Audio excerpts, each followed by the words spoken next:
Hello, dear ones. Father Peter John coming to you from All Saints Orthodox Church in Bloomington, Indiana. Christ is in our midst. We celebrate this week Pentecost and the descent of the Holy Spirit in the form of fiery tongues upon the holy apostles. It is a great feast in the church. We are wearing green because of the new life that the Holy Spirit gives us. And there are other things that come with the Holy Spirit, and those are called the fruits of the Spirit. According to Galatians chapter 5, they are love, joy, peace, patience, kindness, goodness, faithfulness, gentleness, and self-control. Those are fruits. Those are things that will grow within us, that we will bear, that will be a help to others and to ourselves if we are a vessel of the Holy Spirit. All of us who are baptized and chrismated receive the Holy Spirit in Holy Chrismation, and it is our job to tend the garden of our heart in order to bring forth fruits that are worthy of our calling as Christians and as vessels of the Holy Spirit. I've got here with me a tomato plant. You can see this tomato plant has fruits on it. It has tomatoes. They're not red yet. They are green, but this is a healthy plant. This plant has received water and sunshine, and it gets minerals and vitamins from the soil in which it's planted.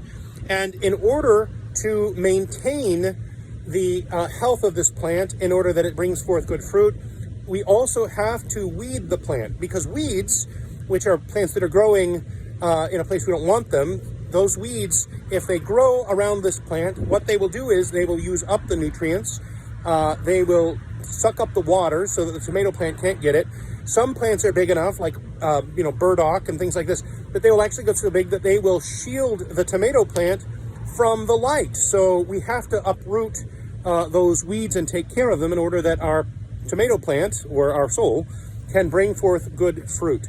So we have to be good gardeners.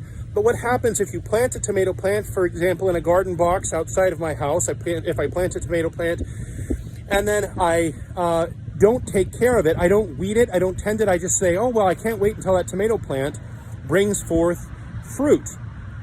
I don't water it. I wait for the rain to come, which may or may not be enough rain to bring forth a healthy plant with good fruit. If I don't weed it, if I don't fertilize it, if I just kind of let things go the way that they're gonna go, then what's gonna happen is I'm going to end up with a plant that is not producing as it should. And that's the way that some of us are as Christians.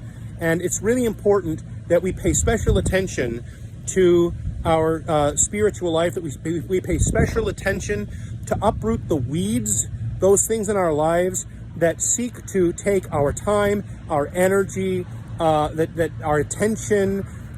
They seek to devour those resources that are supposed to be dedicated to vigilance and to the cultivation of a healthy garden in the soul to bring forth the fruits of the Spirit. So, brothers and sisters, I encourage you during this season of Pentecost, every time you see the color green, think about the fruits of the Spirit. Think about those things that you want to acquire as a Christian, and ask God to help make up what is lacking. Of course, this is not just a matter of us trying. I just try real hard.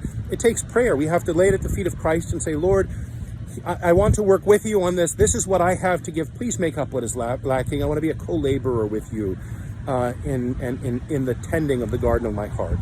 So God bless you and protect you and strengthen you and give you the courage to be a good gardener and to bring forth the fruits of the Spirit.